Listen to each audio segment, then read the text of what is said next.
नमस्कार, मैं हूं योगेश राणा और आइए बात करते हैं मिशन उत्तराखंड 2022 पर। हरीश रावत के एक ट्वीट से कांग्रेस हिल गई है और दिल्ली के हुक्मरानों ने उत्तराखंड के सभी बड़े नेताओं को दिल्ली तलब कर लिया है।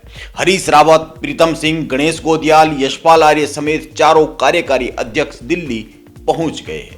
कल सुबह मीटिंग है, लेकिन संकेत मिल रहे हैं कि हरीश रावत की बात मान ली गई है। वैसे भी हरीश रावत जो चाहते थे वो हो ही गया है। उनकी पंचायत दिल्ली तक पहुंची गई है। वो अपनी बात दिल्ली दरबार में रखना चाहते थे, वो हो गया। इसीलिए एक तरह से इसे उनकी जीत कह सकते हैं। वैसे यह जानना भी जरूरी है कि दिल्ली जाने से पहले हरीश रावत ने क्या कहा। जब उनसे पूछा गया कि क्या आपका ट्वीट पार्टी हाईकमान के खिलाफ था, तो उन्होंने बड़े ही शायराना अंदाज में कहा, उन्होंने कहा, कदम कदम बढ़ाए जा, कांग्रेस के गीत गाए जा, ये जिंदगी है उत्तराखंड के वास्ते, उत्तराखंड जिंदाबाद किए जा। इसके बाद हरीश रावत ने कुछ भी नहीं कहा और वो दिल्ली रवाना हो गए। उनके इस बयान का वीडियो मैंने अंत में दिया है। वैसे मैं आप लोगों को याद दिलाऊं, हरीश रावत का इस तरह की राजनीति करने का अंदाज कोई नया नहीं है। इनके वो बहुत बेहतरीन खिलाड़ी है।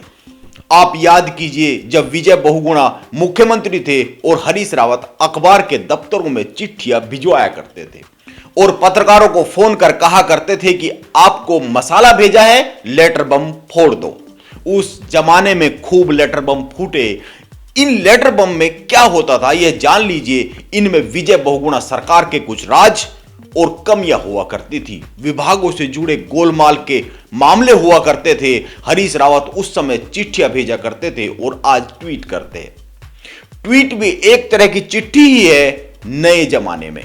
इसीलिए मैं कहता हूं कि हरीश रावत इस खेल के महारथी है, लेकिन इस पूरी महाभारत का असर इस पर क्या पड़ा है, कांग्रेस पर क्या पड़ा है, यह जानना जरूरी है। नंबर 1, पिछले 5 माह से चुनाव के लिए हरीश रावत और कार्यकर्ता दिन रात एक किए हुए थे।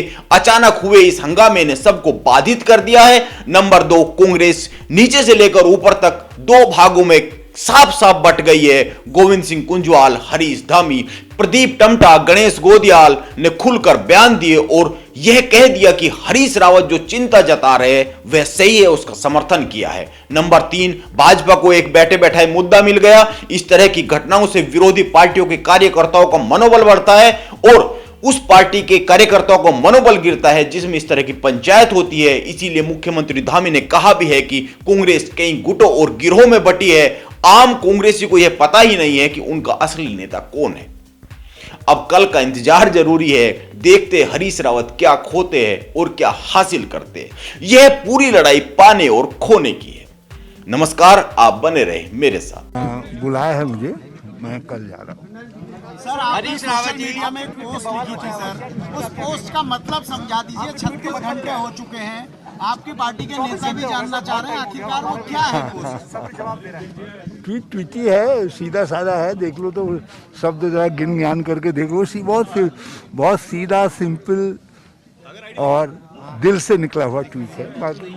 कांग्रेस आला कमान को क्या कटघरे में खड़ा किया है आपने? नहीं, कहीं नहीं, कोई सवाल पैदा नहीं होता। मैं एक बात कहना चाहता हूँ, हम तो उन लोगों से हैं जो कदम कदम बढ़ाए जा, कदम कदम बढ़ाए जा, कांग्रेस के गीत गाए जा, ये जिंदगी है उत्तराखंड के वास्ते, उत्तराखंड जिंदाबाद किए जा।